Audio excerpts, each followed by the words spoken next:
কি রে টিনা, এবার কি করব? আমাদের কাছে তো টাকাও নেই, এদিকে খিদেও পেয়েছে। তুই এত কেন ভাবছিস? ওই দেখ না, শিয়ালের বাচ্চাটা মুড়ি বিক্রি করছে। চল, ওর কাছে ঠিক মুড়ি পেয়ে যাব। কিন্তু কিভাবে? আমাদের কাছে তো টাকা নেই। বেশি বকিস কেন বল তো? আগে চল, তারপর দেখবি।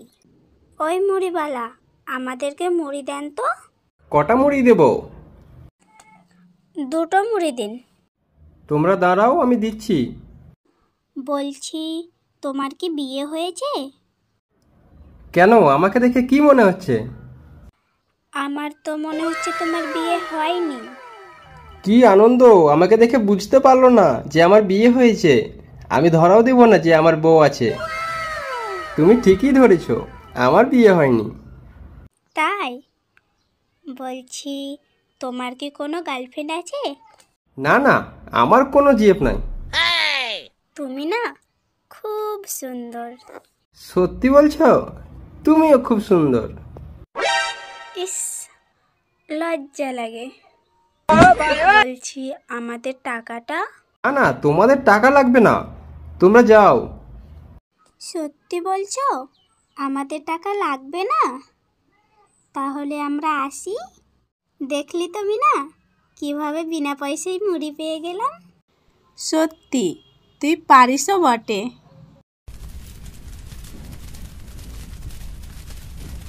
কই গো বউ, কোথায় গেলে? এদিকে আসো তো। হ্যাঁ, আসছি গো, আসছি। সকাল সকাল এত বকে, একটা কাজও শান্তিতে করতে পারছি না।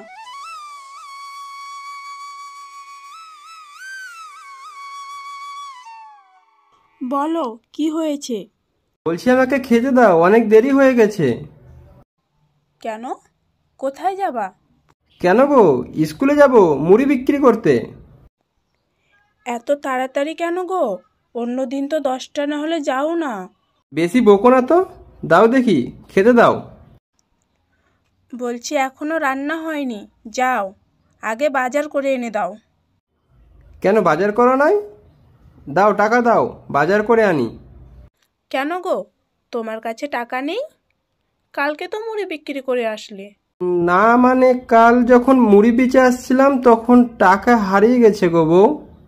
ওই মিনিষে, তোর টাকা হারিয়ে গেছে নাকি তুই শিয়ালিনীদের বিনা পয়সায় মুড়ি খাইয়েছিস? আর তোকে মুড়ি বেচতে যেতে হবে না, যা তুই মাঠে গিয়ে চাষ কর। ঠিক আছে বউ, তুমি রাগ কেন করছো? আমি মাঠে যাচ্ছি। হ্যাঁ হ্যাঁ, যা। আর মাঠে গিয়ে যদি তুই ঠিক মতো কাজ না করিস তো তোর খাওয়া দাওয়াও আজ বন্ধ। না না বউ, এমন কথা বলো না। এই আমি এখনই যাচ্ছি। ধুর শালা, কোথাকার শিয়ালিনী বাচ্চাদের বিনা পয়সায় মুড়ি খাওয়াতে গিয়ে নিজের মুড়ি বেচাটাই হারিয়ে ফেললাম। বাপরে, এত রোদে আমাকে মাটি খুঁড়তে হবে? বাবা গো, আর পারছি না। যাই একটু গাছের নিচে বসি। এখন বুঝতে পারছি বউ, যেমন কর্ম তেমন ফল। আরে ওটা কি পড়ে আছে, যাই দেখি তো। আরে কি এটা, চিনতেও তো পারছি না। ও বাঘমামা, এদিকে একটু শোনো তো। কি হলো রে বাগিনে, আমাকে আবার ডাকছিস কেন? এটা কি দেখো তো মামা, আমি ঠিক বুঝতে পারছি না। আরে এটা তুই কোথায় পেলি বাগনে? এটা তো ইঞ্জেকশন। ইঞ্জেকশন? এটা আবার কি মামা? আরে বোকা শিয়াল, এটা যদি তুই কোনো ফলে বা সবজিতে মুখিয়ে দিস তো অনেক বড় হয়ে যাবে। সত্যি বলছো মামা? আমি তো বেগুন চাষ করি, আমি যদি একটু বেগুনের মধ্যে এটা ভরে দিই তাহলে অনেক বড় হয়ে যাবে। হ্যাঁ রে বাগনে, হ্যাঁ, যা যা গিয়ে দেখ।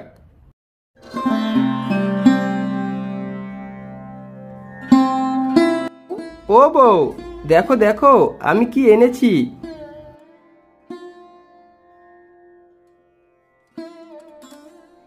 বাবা, এমন ভাবে ডাকছে মনে হচ্ছে যেন জমির সব কাজ শেষ করে ফেলেছে। বলো, কি হয়েছে? আর তোমার হাতে ওটা কি গো? এটা ইঞ্জেকশন গো। ইঞ্জেকশন? ওটা আবার কি গো? বলছি এই ইঞ্জেকশনটা যদি আমরা একটি সবজির ভিতরে ভরে দিই তো অনেক বড় হয়ে যাবে গো। তাই নাকি গো? বলছি আমরা তো বেগুন চাষ করি, তো দাঁড়াও আমি একটা বেগুন নিয়ে আসছি, দিয়ে ওটার মধ্যে তুমি ইঞ্জেকশন করে দাও। হ্যাঁ হ্যাঁ, যাও দিয়ে নিয়ে এসো।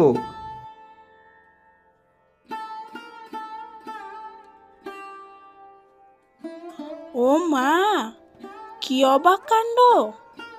এটা তো আমাদের বেগুনের বাড়ি হয়ে গেল গো। হ্যাঁ গো হ্যাঁ, আর দেখো আমাদের বেগুনগুলো অনেক বেশি হয়ে গেছে। বউ, এবার আমাকে খেতে দিবে নাকি? কি যে বলো, তখন তো আমি রাগের মাথায় বলেছিলাম। তুমি বসো, আমি তোমার জন্য রান্না করে আনছি। যাও যাও, আজকে খাসির মাংস রান্না করো। গরম ভাতে খাসির মাংস একেবারে জমে যাবে।